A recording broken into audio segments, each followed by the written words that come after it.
A man suspected in a string of robberies across central Kentucky has been arrested. How officials caught him ahead. Drama in the state capitol today as the feud between the governor and the attorney general intensifies. 4 months ago, a 21-year-old was shot in this parking lot. He died early this morning, and the man charged with shooting him will be in court later this week.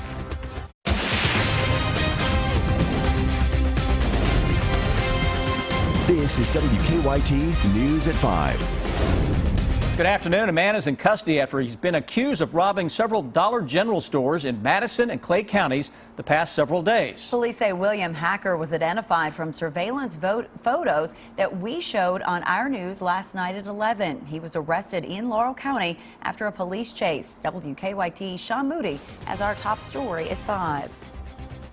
Detectives from several different agencies were here at the London Police Department interviewing William Hacker. London police arrested him after they say he robbed a Family Dollar in nearby Manchester. That's the third store he's been accused of robbing.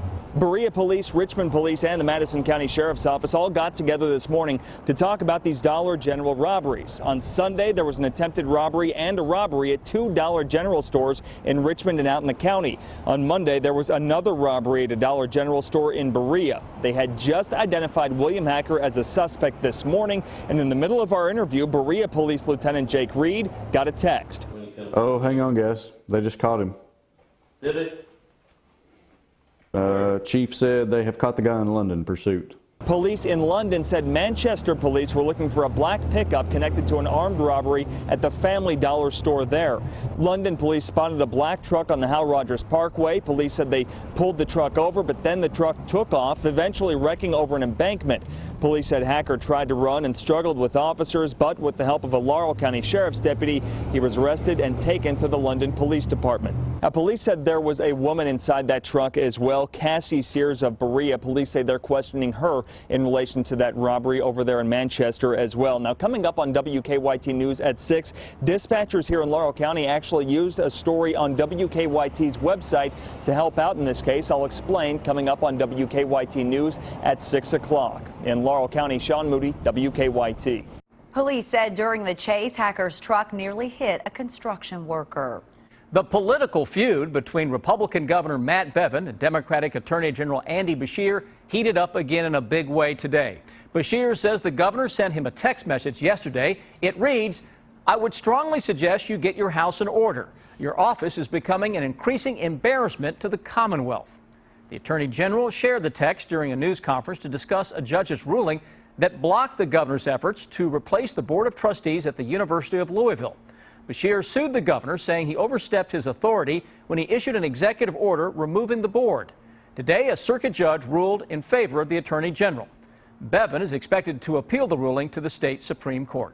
Well, that is not the only dispute involving the governor at the state capitol today. Speaker Greg Stumbo and other House Democrats are claiming the governor is withholding $4.6 million in education funding. The governor issued a preemptive response on social media, calling them hypocrites. WKYT's Garrett Weimer is live now in Frankfort with more. Garrett?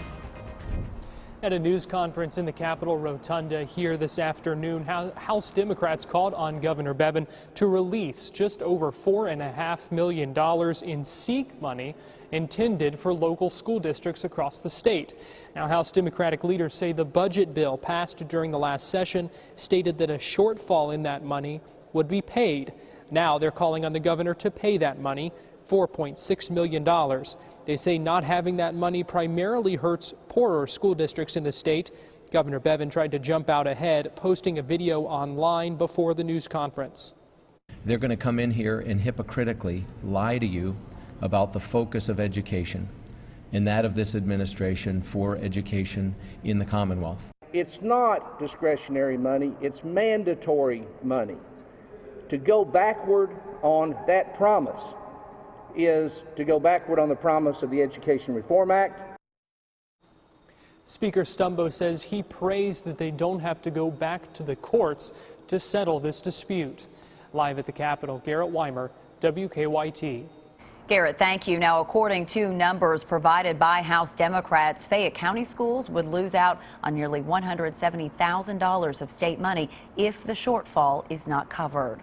It's a bit of a dreary Wednesday as storms and much cooler temperatures roll across the bluegrass. WKYT Chief Meteorologist Chris Bailey's tracking it all on the First Alert Defender radar network. Chris, you said a good time to take a nap. If we weren't working, I would agree totally with you on that one. You know what? I may snooze a little bit back and forth over the next couple of hours back here. No, I'm kidding. But yeah, if you're home right now, hey, just, you know what? Maybe turn the fireplace on for the first time this year, pot of chili, and listen to the rain and the wind and the chilly conditions settling in to central and eastern Kentucky. Look outside in Lexington. It is raining to beat the band.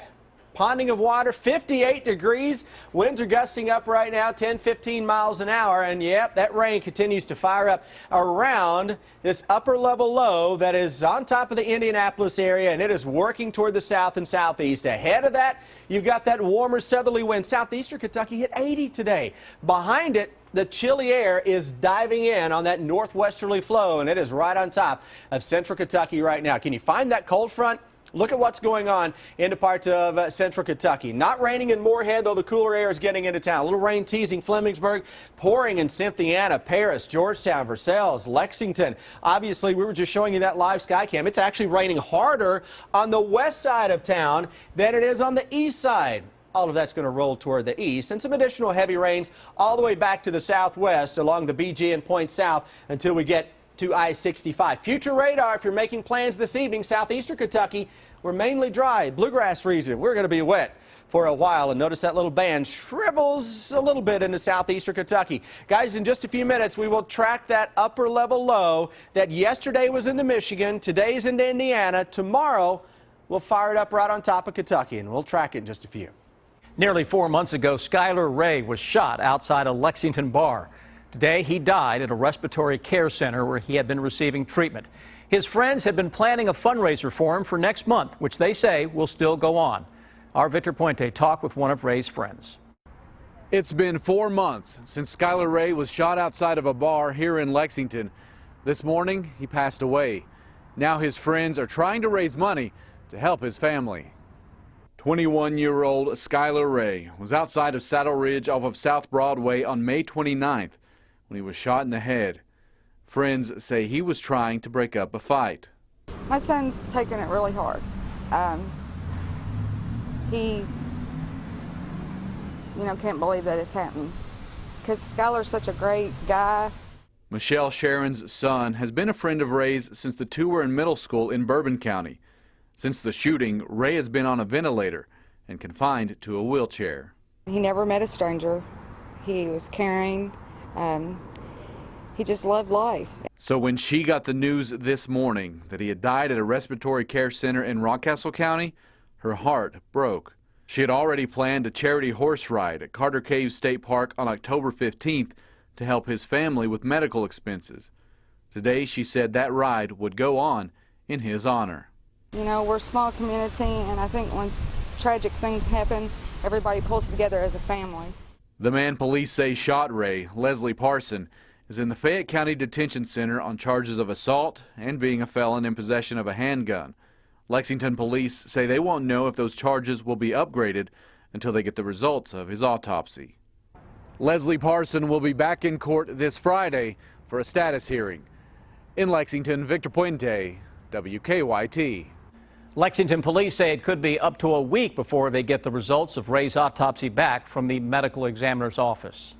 Investigators have released the name of a man killed in an early morning crash. Our county-by-county coverage at 5 begins in Scott County. The sheriff says the victim was 36-year-old Wesley Vernon of Stamping Ground. Deputies say Vernon was driving westbound on Wood Lake Road in Stamping Ground when he lost control and drove through a plank fence. He was pronounced dead at the scene. 2 passengers in the car, Amanda Holland and Patricia Davis, were taken to UK Hospital. We're told that they are in stable condition.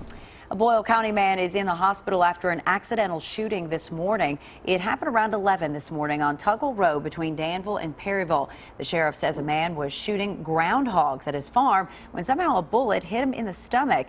He was rushed to a hospital. The sheriff says the man has serious injuries. A teenager is in custody after a shooting at an elementary school in South Carolina this afternoon. Officials in Anderson County, South Carolina say that 2 children and a teacher were shot at Townville Elementary School and taken to the hospital. We do not know their conditions. Townville is in the extreme western part of South Carolina near the Georgia border. Hillary Clinton joined an old rival to try to boost her support among millennials. She's campaigning today in New Hampshire with Bernie Sanders. Her Republican opponent, Donald Trump, is making several stops in the Midwest. CBS's Craig Boswell has the latest from the White House.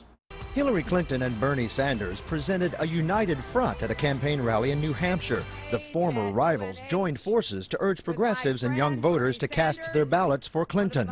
This election is enormously important for the future of our country.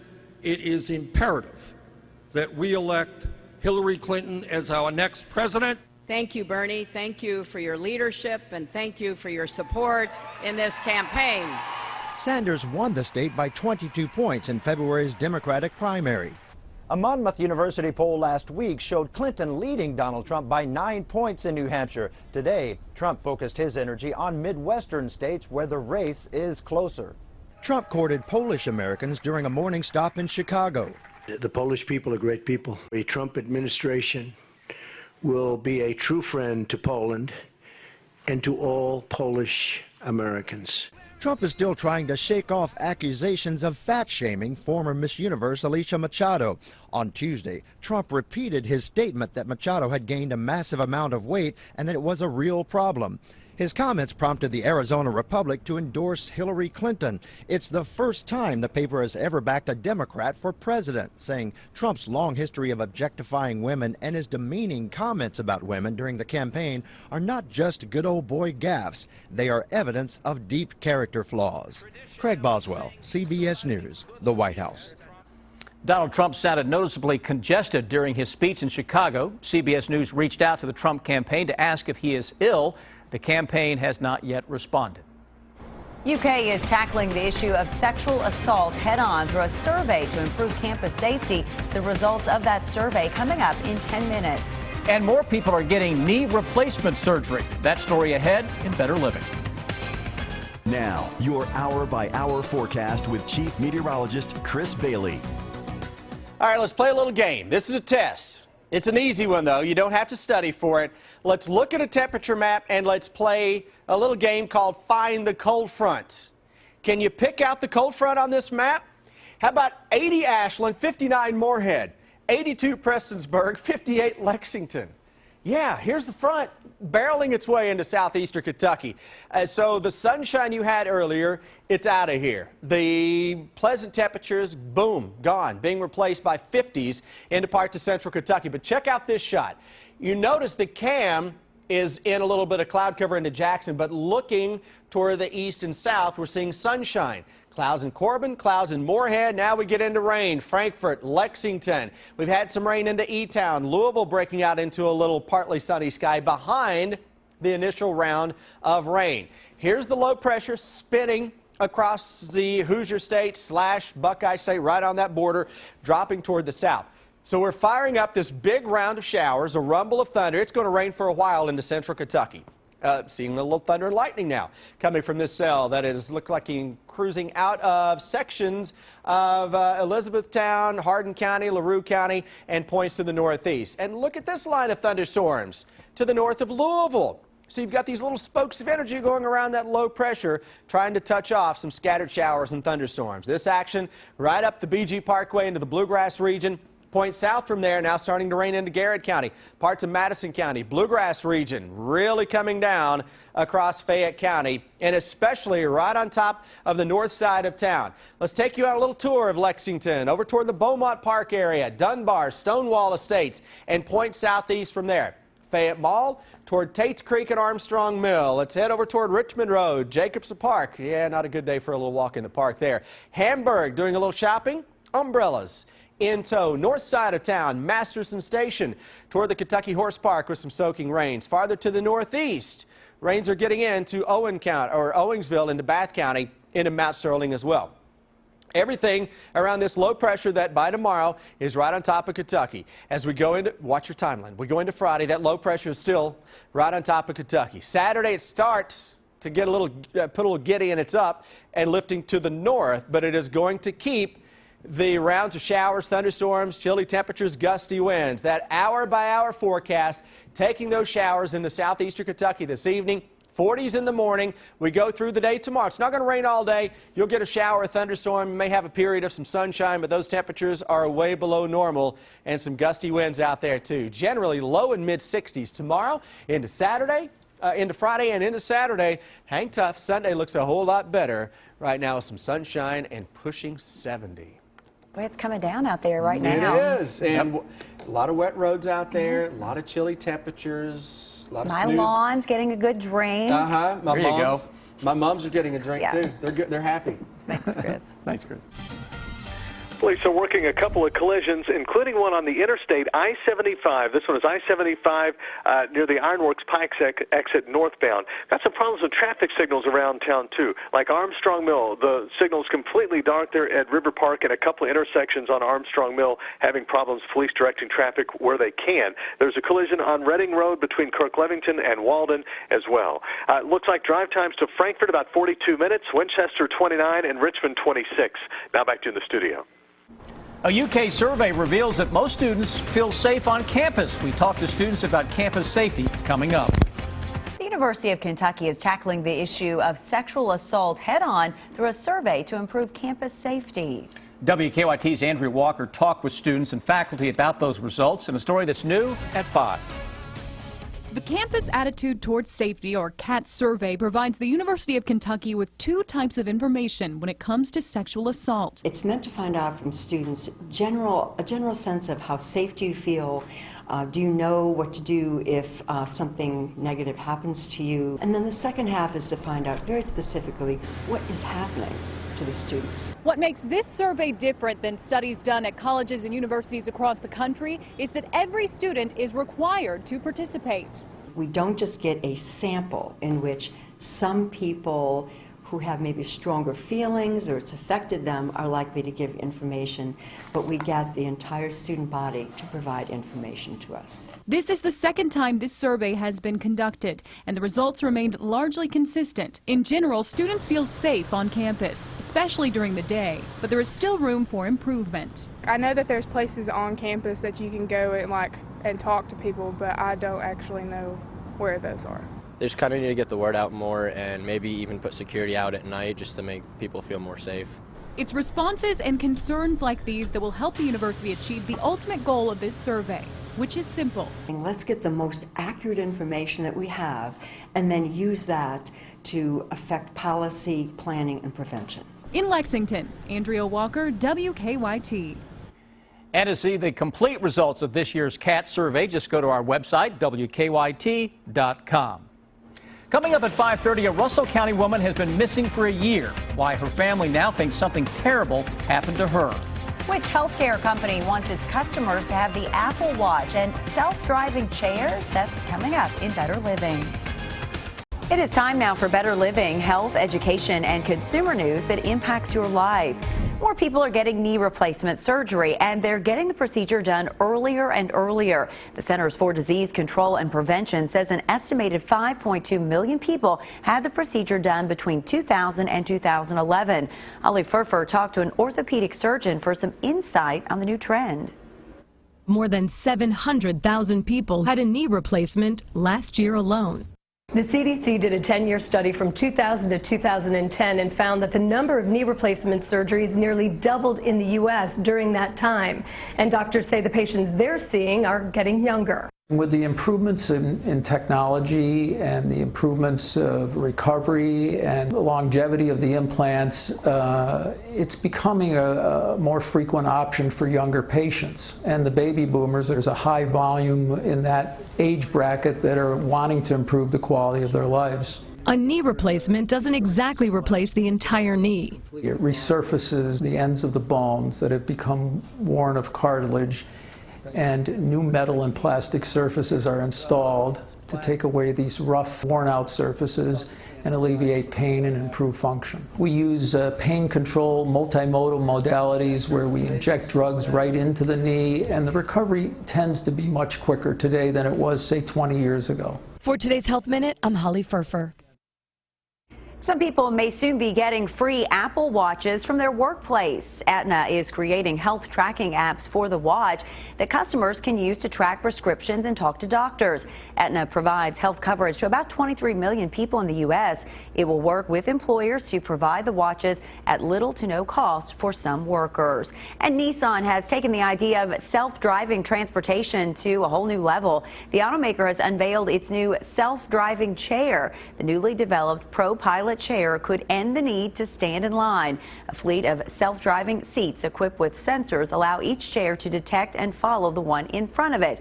A Nissan spokesperson says the chair's technology is based on the same system that's currently available in the Serena minivan. 6 chairs are currently on display at Nissan's public gallery in Japan. Nissan says any decision to roll them out full scale would depend on the public's response. Now, here's what's coming up for you at 5:30.